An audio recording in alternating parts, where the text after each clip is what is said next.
Hello everybody, welcome along. My name is Benjamin Bloom. This is the Benjamin Bloom Football Channel. Please leave your bias at the door and join us for our dearly departed review for round 23. Obviously it is Tuesday, however the last dearly departed game was indeed the last Premier League game of the round, which occurred last night, Monday night. So a couple of these games are a couple of days old. We literally had the first kickoff and the last kickoff. So slightly on delay, but it is what it is. And we will do our duty. And that duty, my friends, is to look at the 5 teams I covered as a Championship YouTuber, now plying their trade in the Premier League. Those 5 teams are Sheffield United, Aston Villa, Leeds, West Brom and Fulham. Before we get to the action, let's say thank you to our fan sponsor, Jay Coyle. Thank you, Jay. You got involved over on Patreon. Dearly departed, also known as Ben, couldn't bear to lose us. Very, very kind of you to get involved, Jay. Let's get into the action now and look at the results from round 23. As I mentioned, we had the first game and the last game. So the dearly departed results there with the Blue Bells afterwards. It was Aston Villa 1, Arsenal 0. Burnley 1, Brighton 1. That could have been worse for the dearly departed. Newcastle 3, Southampton 2. Not great news for our bottom 3, but quite good news for Leeds and Villa with Southampton losing. Fulham 0, West Ham 0 was a Saturday evening dearly departed clash. Manchester United 3, Everton 3. Not too much bearing on what we're looking at. Spurs 2, West Brom 0 was our third dearly departed game. Wolves 0, Leicester 0. Liverpool 1, Manchester City 4 up at the top. And then the final 2 games. It was Sheffield United 1, Chelsea 2 on Sunday night. And Leeds 2, Palace 0 on Monday night. As ever, we will go from the top downwards. Our first game will be Aston Villa. Let's take a look at the action. And it was Villa 1, Arsenal 0. Great stuff. It tells us exactly where these 2 clubs are now, because not so long ago you would have put Arsenal in almost a different level to Aston Villa. Now they're at the same level in terms of the same division, with Villa above Arsenal, doubling them here this season and with every chance of finishing above the Gunners. 2 mighty big clubs, Villa and Arsenal, but Arsenal particularly have fallen from an elite big club into just a big club, a sleeping giant type thing, which perhaps Villa were, definitely at Championship level, an absolute giant. But now, season 2 in the Premier League, and this all looks rather encouraging, doesn't it? Let's have a look at the team. Martinez in goal, Cash, Konza, Mings target. That back 5, solid and stable in its selection. Nakamba and McGinn. So Douglas Luiz not in the central midfield. I had those 2 pegged pretty much to start every single game for Villa. Let me know why. Sorry, let me just close the blinds. Excuse me. Let me know why you think that change has been made and how you think Nakamba got on. Grealish, Barkley, well, they're always going to play. So is Watkins. Traore, it was Traore, El Ghazi, Traore. Maybe Dean Smith will start rotating those guys somewhat down the right and using both.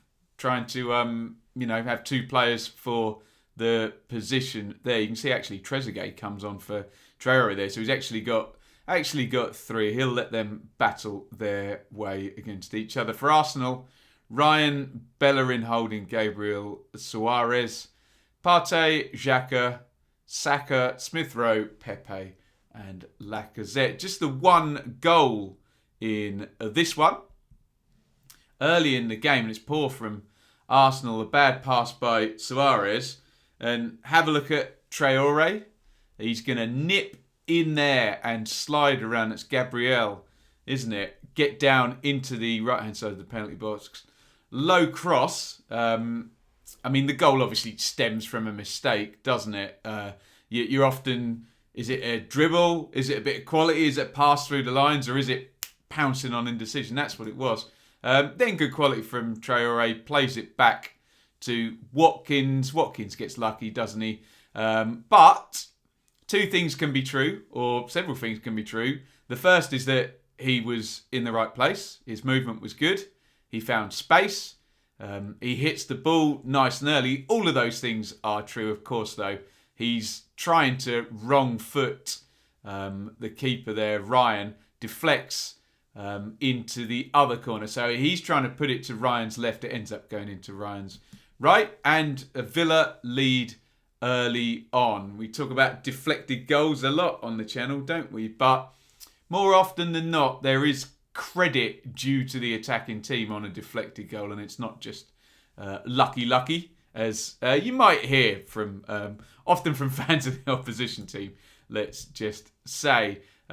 Just sneaks in to the right-hand side. And that was the only goal of the game. Villa go on, clean sheet, victory. How viable was the performance? Well, we would expect them to have less possession than Arsenal, who maybe passed the ball to a fault. A bit like early Villa under Dean Smith, actually, in the Championship, one could conclude. However, look at the penalty box stuff there. 12 shots, 8 on target. That's very strong. 8 shots on target. Arsenal, 14 and 3 on target. Tells you a story. 7 corners to Arsenal to 3.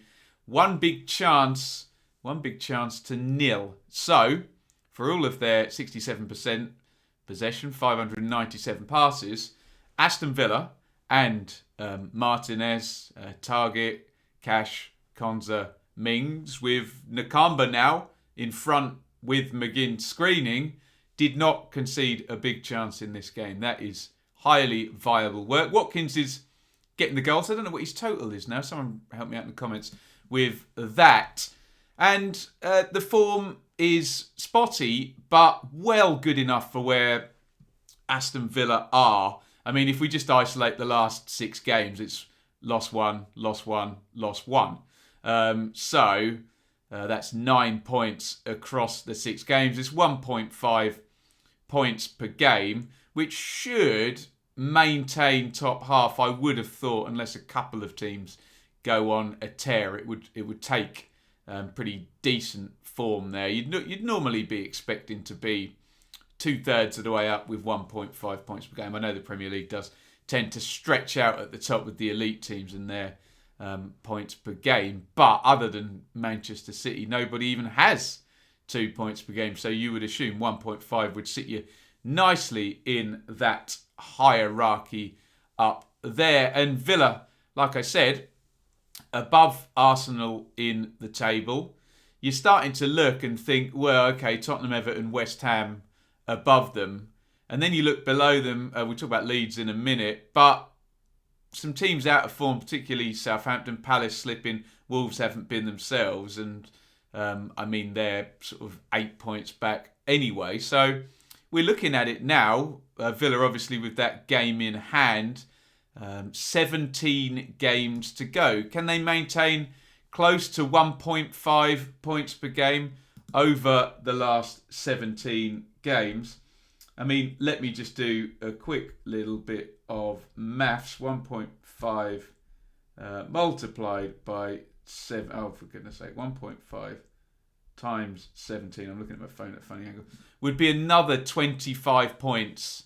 25.5 points. So round it down and say high 50s on similar form. And yeah.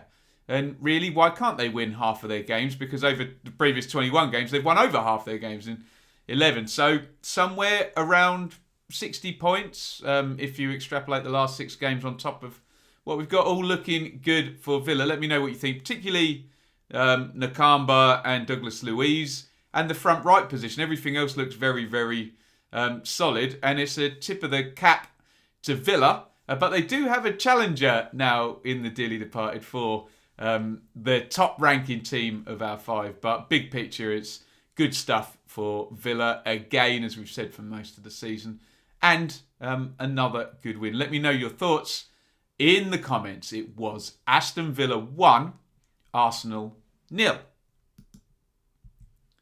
Moving on and breathing down their neck somewhat, Leeds 2, Palace 0. I'm going to say a couple of things here. Firstly, I reviewed this game. We had time to do that this morning. So, I won't go chapter and verse because there's 17 minutes. Secondly, I referred to Crystal Palace as QPR at the start of the video. So, thank you for all the people that pointed that out politely. For those that didn't, remember that a lack of empathy is a high predictor of a lack of emotional maturity as well. It was early in the morning.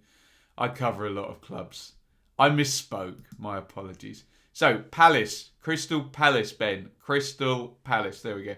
Leeds 2, Palace 0. Meslier in goal for Leeds. Ayling, Stewart, Cooper, Alioski still no Koch or Llorente. Phillips injured at the end of the game. Fingers crossed for our Leeds subscribers.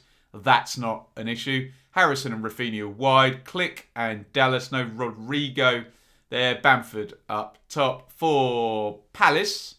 Gaeta in goal. Klein, Dan, Cahill, Mitchell, Eze, Milivojevic, Riedveld, Van Aanholt, Mateta, Ayew. Two things can be true, Leeds fans. Leeds played really well, but Palace didn't have their best player. I'm not doing a cause or effect. I'm just saying two pretty irrefutable facts. Although the first one is an opinion, really. But the numbers tell us that Leeds dominated this game. Played really, really well. There is Jack Harrison. Bit of a deflection on that one. Quick transition. Leeds pouncing on it to put it in. There is the second goal. Rafinha's hit the shot. Gaeta saves. Dan's a little bit asleep. And Pat Bamford puts in his 12th of the season. His 100th goal of his career. Outside of that, there are quite a few other chances for Leeds. Bamford first half. Struick, 2 headers. Harrison hits the bar. With no word of hyperbole, they could have won 3-0, 4-0, even more, possibly, if everything had flown in and their finishing had been bang on point. So really good win for Leeds. The numbers tell the story. All you really need to do is cycle down to 4 big chances to 0. So Leeds created lots, Palace created little, and Leeds missed 3 of their big chances, which does kind of substantiate my assertion that they could have won by more. Fairly straightforward one for us. Interesting now, 2 things here. 1, Leeds within 3 points of Villa. Yes, Villa do have a game in hand. 2, Leeds are in the top half, which is excellent news for us, dearly departed. We have 2 teams that look pretty nailed on for us to be covering next season, and 2 teams that could have a good crack at finishing in the top half, which would be wonderful news. Remember, progress for either would be, for Leeds would be staying in the division, and for Villa, I think they're only 1 place above that anyway, so anything above 17th, wasn't it, last season. So both clubs making really good progress. Anyway, we should be focusing on Leeds here, and Leeds over the last 8 games, 16 points. My goal standard, 2 points per game. Excellent stuff from Leeds. Great to see a couple of wins for our dearly departed, and 2 of them in the top half. Let me know your thoughts in the comments. Calvin Phillips is a small worry. Can they keep it up is the question. Can they do 2 points per game for another few games and stretch it out over 10, 12 games? They'll keep climbing the table. If they do, that is for sure. Get your thoughts in the comments. Leeds 2, not QPR. Crystal Palace 0. Moving on. Fulham 0, West Ham 0. Another week. Another annoying VAR call. Another draw for Fulham, who just are not winning games. And now the gap is at the point where I stop banging the drum and hoping and kind of put myself in a resigned position and just hope to be proved wrong. But they're a long way back, these three now. But we'll continue to cover them with more hope than expectation. There's your Fulham team there. Looks like a back four rather than the back three we've had for a fair old while now. Areola in goal. Tete and Robinson are the fullbacks. Had Rabiot and Anderson. Centre-backs, Lamina, Harrison, Holding, Lookman, Loftus-Cheek and Reed with Cavaliero up top. Mitrovic had started a couple of games of late. Cavaliero back in. For West Ham, well, I say the scourge of the dearly departed. I believe this is the first game West Ham have played against dearly departed. I think they have 6 wins from 6. So some progress there in that Fulham didn't lose to West Ham. But hey, a win would have been more useful, wouldn't it? Fabianski in goal. Kufal, Dawson, Ogbonna, Cresswell, Rice and Souček, Bowen, Lingard, Benrahma, like that actually. Antonio up top for the Hammers. Not a lot in this. Some chances for Fulham, I have to say, particularly one for Loftus-Cheek when he's in behind and he hits the side netting. Obviously at 0-0, all the chances were at 0-0 because the game ended 0-0. That was the closest anyone came. 5 Kufal heading against the bar, but doesn't tell the whole story because Fulham did have chances. The big news, though, from this one is the red card for Tomas Souček, who appeared to try and engineer a bit of space quite gently, and his elbow makes contact with Mitrovic's face. Mitrovic, well, look, Mitrovic, I know some people have got cross with, but you know what happens on the football pitch. If you get hit in the face, you go down. That's what happens, and things like this can happen. And I'm sure West Ham players would have gone down in the same situation. Anyway, that's not the point. The point here is that the violent conduct laws tell us that striking an opponent in the face deliberately is a red card, and the only get out from that is if the force is negligible. So we're looking for negligible force and evidence that it wasn't deliberate. So it's been rescinded, presumably on their grounds, I think, rightly. And we do need to get away from... maybe it's a good test case, because this is how far we can go the wrong way, really, where, you know, you're moving around. We can't have a position where any contact between a player's arm, hand, and another face is automatically a red card. It's so important that deliberately, which is in the laws, and the negligible force thing are used here. So we know about headbutts and things. Obviously, if you go like that, you have deliberately headbutted the opponent. If you go like that and thump them, you have deliberately struck the opponent. But we must get that really important distinction here. And I don't really know what happened with referee Dean. I guess he didn't see it and he thinks he's going to get in trouble. And he thinks he's missed something that's been... his attention's been called to, and, you know, it's been rescinded. We don't endorse some of the abuse. Don't actually take that back. There's no need for any abuse. I don't know why people need to abuse anybody about anything, especially online. Keyboard warriors. I had my fair share of that, but yes, it was an error. But as I said earlier in the video, empathy, the cornerstone of emotional maturity. I'm sure he's trying his best and he just messed up. Anyway, let's move on, because the more prevalent point here is that Fulham did not win. 20 shots, 2 on target, 2 big chances to 1. It's another game gone by. Fulham 2 wins in 22. Just draws have just absolutely killed them. And you can say, yes, a draw against Liverpool is good, a draw against Tottenham is good, but then you look at it, played Brighton, 15th place, drew. Played West Brom, 19th place, drew. West Ham are obviously much further up the table. So in the games, I think drew against Newcastle as well, didn't they? In the games where it really, really mattered, Fulham have drawn. And it's not enough. Maybe back in the days of 2 points for a win.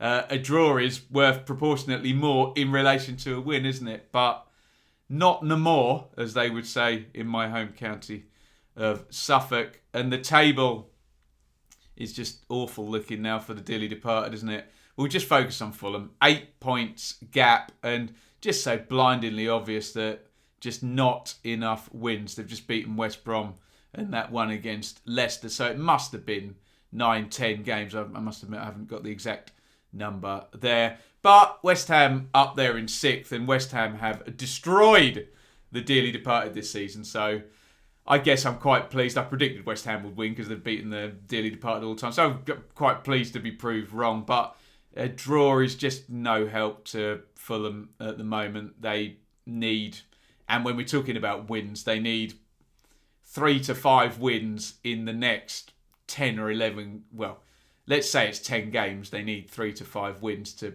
even start to close up the gap. And the evidence of what was it, 2 wins in 22 says that's not going to happen. So I still have my fingers crossed. Let me know if you think there's any way out for Fulham in this season, but not good. Get your comments in. Fulham 0, West Ham 0.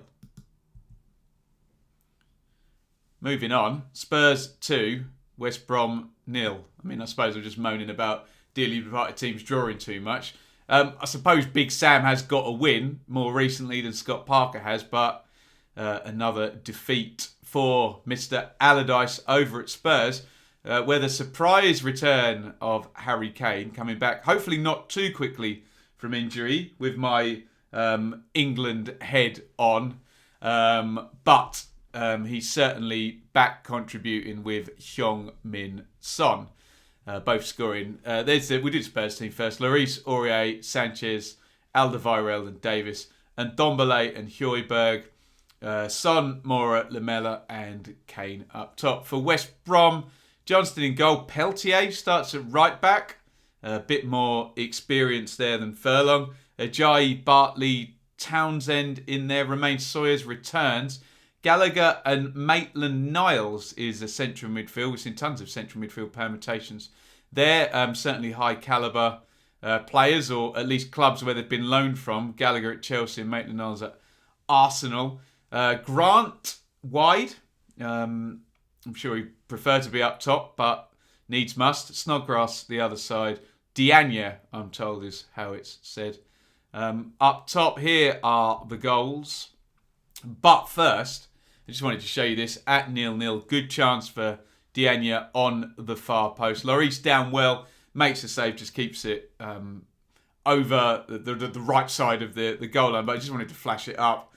There are moments, and in Allardyce ball, you've got to take those chances. You know you're going to sit in and try and sort of transition quickly and directly and make those chances. And that was certainly a moment that, had it gone their way, would have been fitting of Allardyce's plan, let's just say.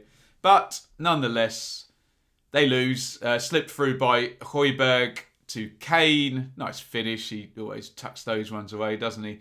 I don't know who lost him. Some good movement there. I can see Sawyers standing on ceremony, perhaps a little bit there. Kane just pulling off to the left-hand side of the box, slid through by Højbjerg. There does seem to be plenty of players back, but maybe the movement, and we've said many times on the channel, sometimes in a really deep block, you have too many back, and it's not helping in the end, is it? Who's marking who, and can you just sneak off and find the space? Kane did. Great counter-attack here by Spurs. Heung-min Son finishes it off. I know this is not how we love football to be played, but there's an obvious tactical foul that Kyle Bartley, I think, should make on, who carries the ball? I think it's Lucas Moura, on the way through. And he even goes like that to not foul him. And I'm sure Sam Allardyce will have, and the West Brom analytics guys will have shown Bartley that and said, look, it was Spurs. We know how good they are on the counter. Take the yellow card, bring the guy down. It is what it is. Son with the goal. So Kane and Son doing the damage. There are the numbers. 4 big chances to 1. Not a massive, massive hiding, but a viable win. It's weird because even when West Brom will, and they probably will win an away game at some point between now and the end of the season, the numbers will probably look fairly similar to that. A few shots on target, a few shots on goal, 1 or 2 on target, 1 big chance, surrendering possession over, and kind of sitting in. It won't look that much different to that. Therefore, it's all about the penalty boxes and all about that minutiae of maybe Bartley making the foul, maybe Sawyer's going with Kane, and Diagne taking that chance. Of course, I'm playing ifs, buts and maybes, and I'm moving all 3 of those factors into West Brom's favour. But that's the game Allardyce is playing. He keeps talking about clean sheets, and West Brom just can't keep clean sheets. So the cornerstone of his game is literally not happening with the clean sheets. And West Brom, 12 points from 23 games, less than 0.5 points per game, 11 points adrift, and it's just trying to find a win, isn't it? One win from the last 5 games, and there's not much point us talking about a chase whilst that's the form. It's only 1 win for Allardyce, period. And I suspect he'll just be happy to find the first. Has he had a clean sheet at all? Do you know, I don't think he's had a clean sheet. I'm looking down at those numbers there. I just think he'll literally be happy to draw a game if they can keep a clean sheet. He'll take a 0-0 and that as the springboard to find the wins from, because it's just not working at the moment, is it? And West Brom down there, Spurs up in 8th. We're not really bothered from a dearly departed point of view. I'm sure we'll cover them a few more times later in the season. Kane and Son doing the damage. Let me know what you think in the comments. It was Spurs 2, West Brom 0. Finally, a defeat for Sheffield United. Sheffield United 1, Chelsea 2. The context does feel a little bit different. A, for Sheffield United now, as opposed to a few weeks ago. And B, for Sheffield United in relation to Fulham and West Brom. Sheffield United look more viable, don't they? Because what we have at the moment is a situation where Sheffield United have started to win some games, and a situation where, okay, they might lose to some bigger teams, but they've won against some bottom half teams, which is just what Brighton have been able to do at times, Burnley have been able to do at times, and Fulham and West Brom haven't. So there's almost a sense of, okay, I'll take a Sheffield United defeat against Chelsea on the basis they've shown me some evidence they can win the battles down the bottom. I'm not saying that'll get them out of it because of the long winless run to start the season, but we can talk with a little bit more enthusiasm than a few weeks ago where they were just losing to everybody. There's your team: Ramsdale, Basham, Egan, Bryan. Obviously, Ampadu cannot play because he's on loan from Chelsea. Lowe and Bogle are the wing-backs. Still no Ender Stevens there, although Bogle's, as we predicted, been pretty good. Fleck, Norwood, Lundstrom, that's settled. McBurney and Burke up top. McBurney returning of late. This is Thomas Tuchel's Chelsea now. Mendy, Azpilicueta, Christensen, Rudiger, Chilwell, James, Jorginho, Kovacic, Mount, Werner, Giroud, the star-studded Chelsea there. It's a great goal, this one. Really good goal by Mason Mount. Timo Werner, you can see, has gone down the left. It's cut back to Mount, and it's almost like if you wanted to create exactly the perfect shot that he needs to hit, it would be first time, it would be this speed, hard, along the floor, curling away from the keeper. It's such a good finish from Mason Mount. That bit of quality. Sheffield United, I should mention, were very close to getting a penalty. The foul seemed to have been given and the decision given, but one of those annoying few millimetres, centimetres, whatever, offside at 0-0. Chelsea take the lead thereafter.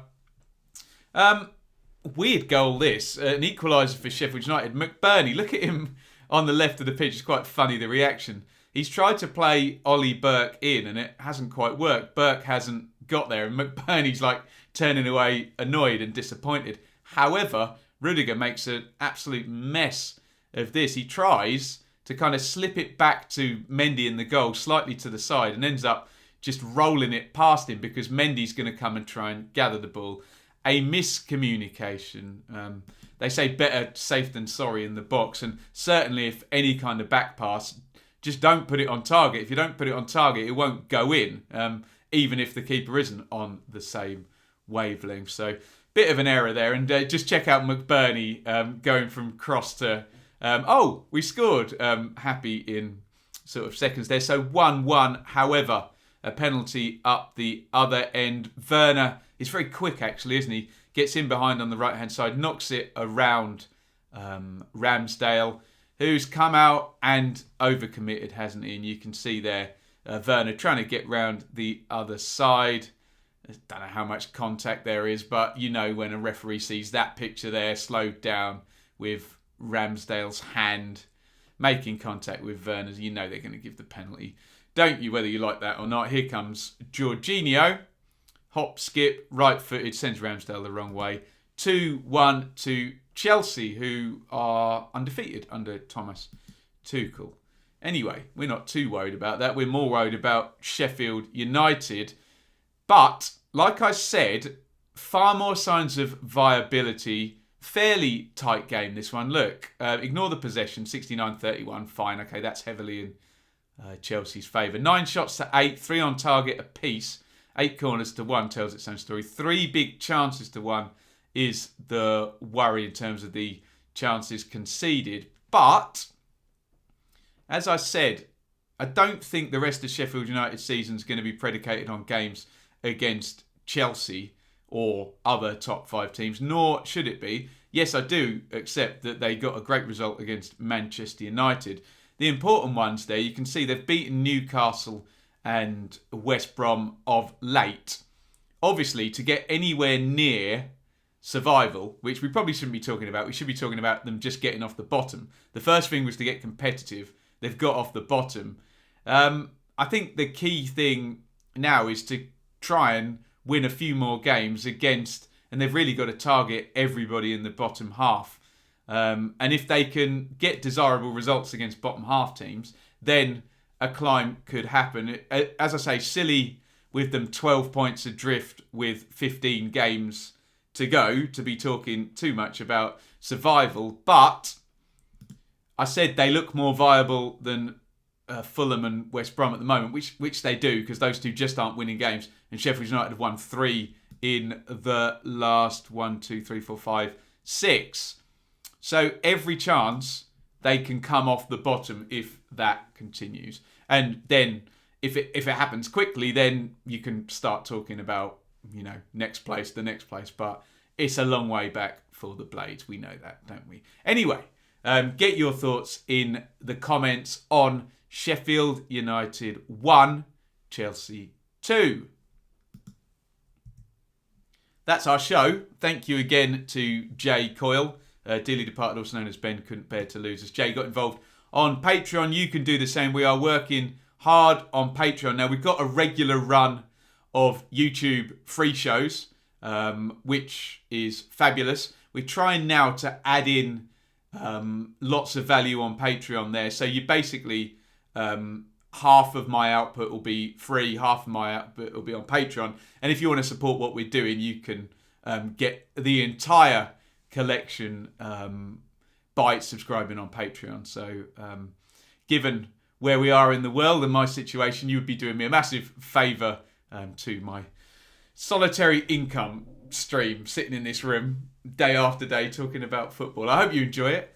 I enjoy it. Comments in on any of those games. FA Cup this midweek, so we'll kind of hodgepodge the two together in terms of Championship and Dearly Departed on the preview shows. We'll probably include both, to be honest, because there's not that many games for us to talk about, and then we'll be back at it at the weekend. With all of that being said, keep your interaction up, hit subscribe, ring the bell, all that good stuff, and it's a big over and out from me. Thanks for watching.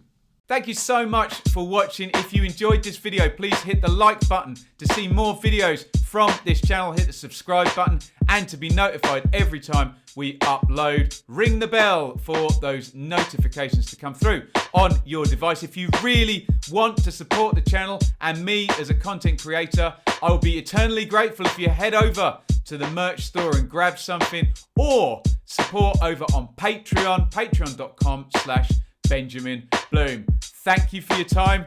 Go and watch another video.